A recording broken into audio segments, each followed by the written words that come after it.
হয় আজি উৰুকা আৰু উৰুকাৰ নিশাটোত সকলোৱে একেলগে হাঁহে মাহে খোৱাৰ বাবে ইতিমধ্যে প্ৰস্তুতি চলিছে। আমি বৰ্তমান আছোঁ তেজপুৰৰ ডিপুটা অঞ্চলৰ এটি মেজিঘৰত আৰু মেজিঘৰটোত যিসকলে ডেকা সেই ডেকাসকলে আজি নিশাৰ ভাগত উৰুকাৰ ভোজ খাব তাৰ বাবে ইতিমধ্যে তেওঁলোকে সকলো সাজু কৰিছে।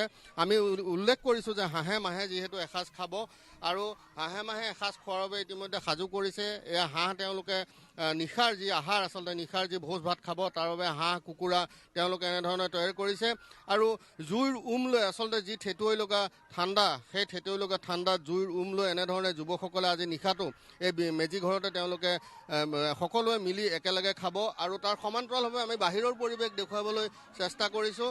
কেৱল যুৱকসকলেই নহয় সকলোৱে আহি এনেধৰণে ইয়াত যি বিহুৰ গীতৰ তালে তালে সকলোৱে নাচিছে আৰু সকলো সাজু কৰা হৈছে আৰি মাছ, বৰালি মাছ, শুকান মাছ, লাই শাক পৰা আৰম্ভ কৰি সকলো মাছ মাংস সকলো ইতিমধ্যে তেওঁলোকে সাজু কৰিছে আৰু এনেধৰণে এতিয়া ইয়াৰ জীয়ৰী বোৱাৰী যুৱক সকলো ব্যস্ত হৈ পৰা পৰিলক্ষিত হৈছে।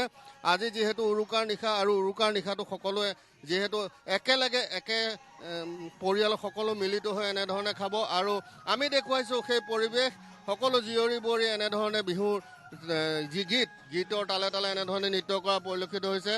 এক সুন্দৰ পৰিৱেশ আৰু আজি আমি দেখুৱাইছোঁ এই জালেৰে পুখুৰীৰ পৰা মাছ মাৰিলে নেকি খুৰা? হয়, এই পুখুৰীত মাছ মাৰিছিলোঁ, তাতে পালোঁ আপোনাৰ ৰৌ, বৰালি আৰু কুহি মাছ।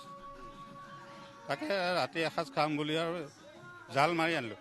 কি কয় সকলো পৰিয়ালে হাঁহ আৰু ব্ৰইলাৰ, দাইল আৰু কবি ভাজি, ফ্ৰেঞ্চবিন ভাজি আৰু আমাৰ আইতাসকল আছে তেওঁলোকৰ পৰা আমি জানিবলৈ চেষ্টা কৰিম যে বাৰীৰ পৰা কবি আনিছে বাৰীৰ পৰা ওলকবি ফুলকবি ৰাতিকৈ মাঘৰ বিহু আজি উৰুকা সকলোৱে মিলিজুলি এসাঁজ খাব পাৰিম আমি আজি মানে হাঁহে মাহে এসাঁজ খাম। হয়, মাছ পুখুৰী মাছ আনিছোঁ, নিজৰ পুখুৰী হয়। ওলকবি সকলোৱে আমাৰ বাৰীৰ বস্তু সকলোৱে মিলি এসাঁজ খাম আজি ৰাতিকৈ। হয়, সেই বিহু ঘৰতে খাম। আৰু এয়াই হৈছে অসমীয়াৰ পৰম্পৰা আৰু সেই পৰম্পৰাৰে এতিয়া দেখা গৈছে যে এনেধৰণে সকলো বিশেষকৈ আইতাগৰাকীয়ে নাচিছে। কাৰণ যিহেতু অসমীয়াৰ প্ৰাণত থকা ভোগালী বিহু আৰু বিহুৰ অসমীয়াৰ প্ৰাণত আছে, বিহুৰ অসমীয়াৰ তেজত আছে আৰু আমি দেখুৱাইছোঁ সেই পৰিৱেশ ডিপুটা অঞ্চলৰ পৰা।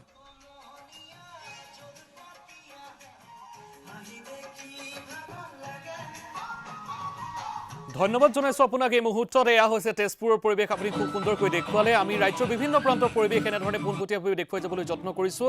ভোগৰ সম্ভাৰ লৈ অসমীয়াৰ দুৱাৰদলিত এতিয়া হেঁপাহৰ ভোগালী, আজি হেঁপাহৰ উৰুকা আৰু এই উৰুকাৰ দিনটোত দেখিবলৈ পোৱা গৈছে প্ৰতিগৰাকী অসমীয়াৰ মন প্ৰাণ জীপাল হৈ পৰিছে, আনন্দৰে এসাঁজ খাবৰ বাবে সাজু হৈছে সকলো।